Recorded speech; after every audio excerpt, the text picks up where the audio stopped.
god. Wow.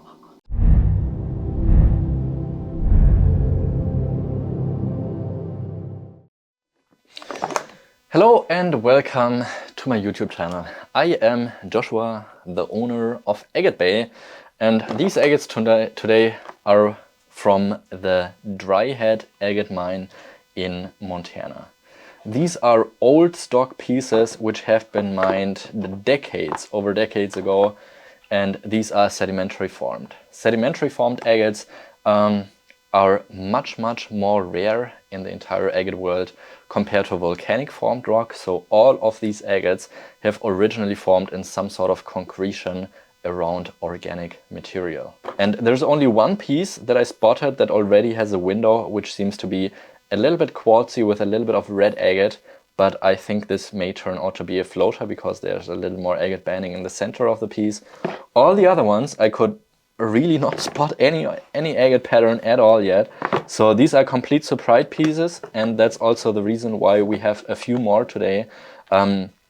Just because of the experience of cutting Dryhead agates, not all of these nodules will actually be filled with agate. The first nodule is just an entire surprise piece. I do not see anything except for this tiny little bubble right here, which could be an indication that there's like an agate center like pressing out, but we don't know what more is going to be inside. It looks like there may be a couple fracturing lines running across here. I usually try to go for the full face cut first in order to see if there's like any agate centers that may expand in one or the other direction, and then I can cut more towards that if I like to.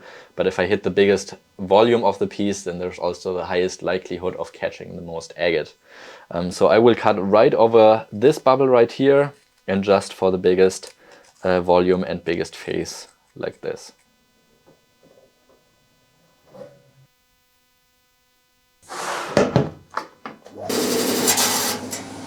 Oh, what a little cutie! Look at that.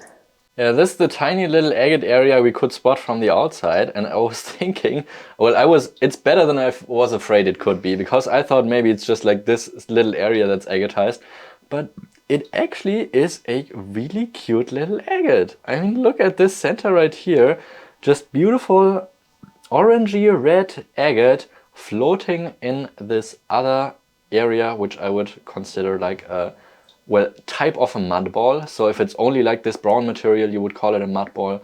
But here in this case, it is really nicely agatized with two different chambers. So I actually kind of like this one. It's really cute.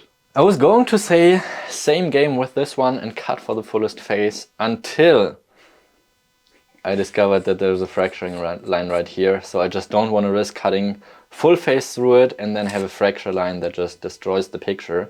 So instead I'm going for a different cut, kind of, you know, trying to hit the thickest volume in this area.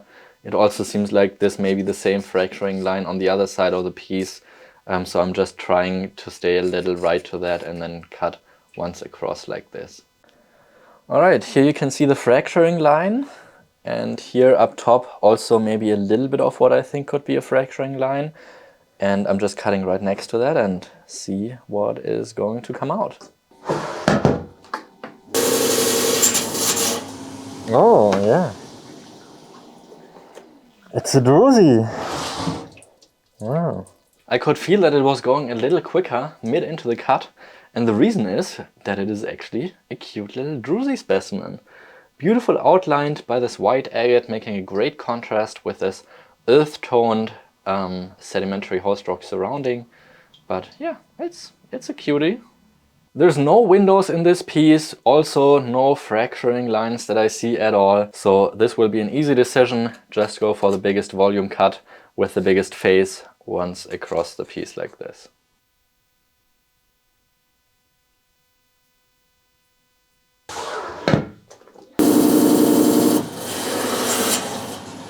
Oh, wow. Another piece right here, which was showing no signs from the outside.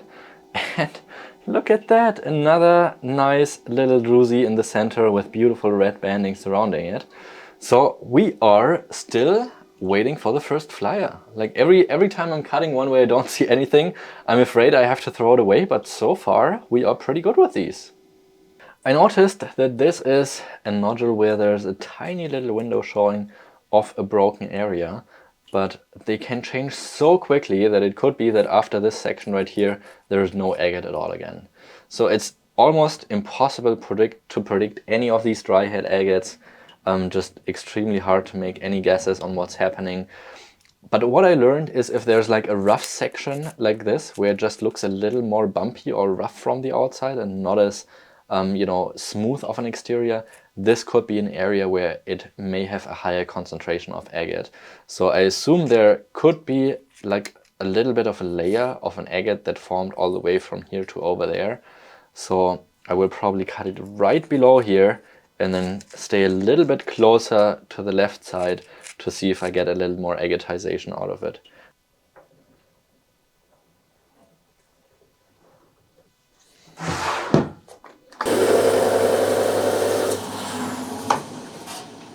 Oh, wow. Huh. Another specimen that hit me with more agate than I anticipated. Another beautiful specimen with a pretty large amount of agate in this sedimentary nodule. And also this nice little eye, which is visible in both halves. It's a floater too, you can see the white agate center within the quartz, but I think it's a pretty nice one. Another one up here that is just a total surprise. You can see the biggest face is right here, but the volume extends a little bit to that side, so I will not cut directly through a highest ridge line, but just a few millimeters more to the left, so I catch more of the volume that is like in the center of the piece, moving to the left.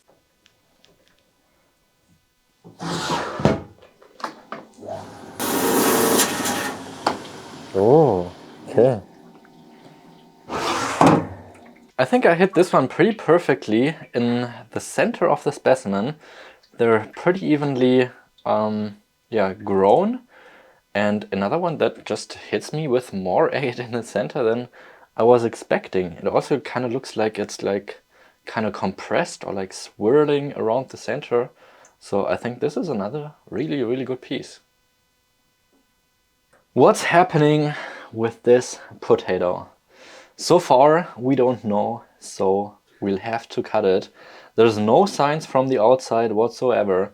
So with this one, I'm just going for the biggest face. So once across the entire piece like this, where the biggest volume is and the biggest face, and then back to here.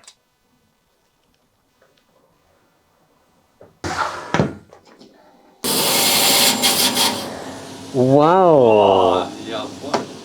Wow! What a cool piece!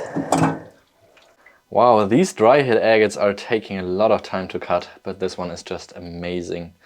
Look at all the different agate centers in this piece, and the top one even has some amethyst in both halves. Then you have the center one with the clear quartz and another one with a tiny druzy even here down at the bottom. But what a fantastic specimen this is. Really large in size too, so this is really an amazing Dryhead agate. Second to last is this beautiful piece where I could see it already has a window with some agate banding right here, some quartz as well, but agate in the quartz, and that's what's called a floater. On the other side, it also seems like there's some quartz and a little bit of agate banding going through, so I think this will probably be a pretty large agatized area in the center or with some quartz. We'll find out. I'll probably stay a little bit more to the left side because I think I like the pattern here a little bit more. So probably cut like maybe a 2/5, 3/5 side from left to right and go right through the center of it.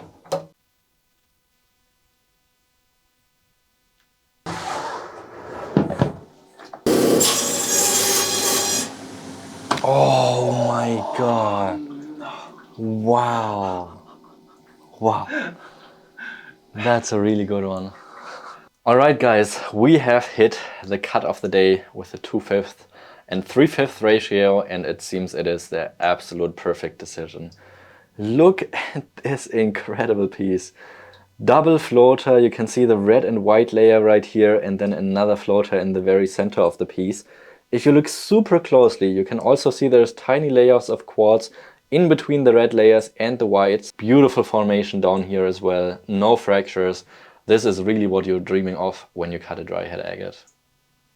Incredible piece.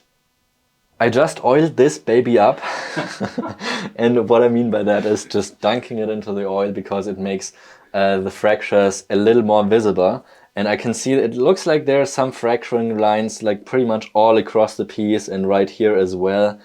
But I mean, you never know if the fractures are just going to be in the whole stroke or in the entire agate, but I would have a difficult time trying to avoid all of these fractures.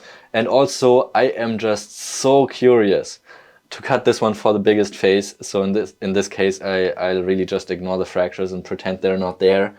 And yeah, go for the full cut face. It looks like there's a little bit of a rougher section here. So it looks like there may be some agate concentrating in this area.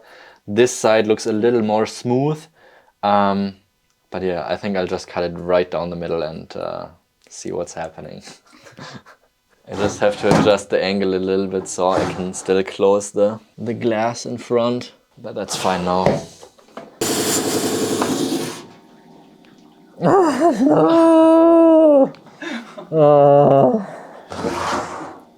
Alright guys, there you have it. Flyer of the day. Unfortunately, the biggest one is also the worst of the day.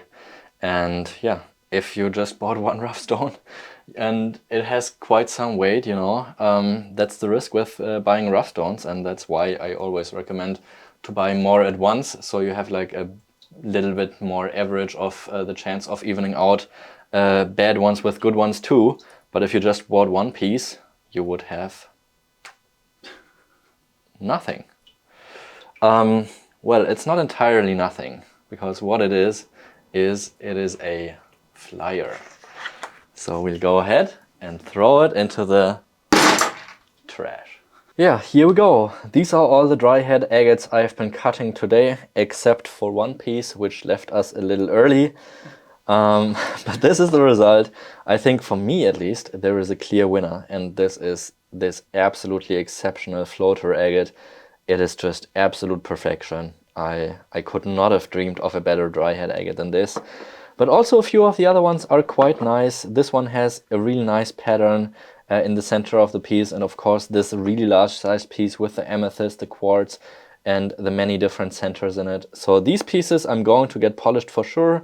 I'm not 100% sure about this one yet. It's a really cute one, but also of course we all wish for a larger agate banded center. And these pieces are probably the ones I'm not going to get polished, just for the reason that, you know, there's a lot of work that goes into polishing, then taking the pictures, then inventorizing and all of that. So there's a lot of labor that would go into selling these individually. So I may put these up for a lot that you can grab for a very affordable price on my website and grind and polish these yourself if you'd like. But make sure to head over to my specimen section on the website, so you can grab some of these pieces for your collection. Also, I have a rough stone section on my website if you would like to cut some agates yourself. It's incredible fun to do so, and I hope you're lucky and get the holy grail of rough. And it's fun either way. Sometimes I cut agates and there's not a single good one within an hour, and sometimes I just hit banger after banger, and that's sometimes how it goes. But cutting agates for sure is a lot of fun. So make sure to check out my website. Thanks for hanging out until the very end of the video, and I'll see you in the next one.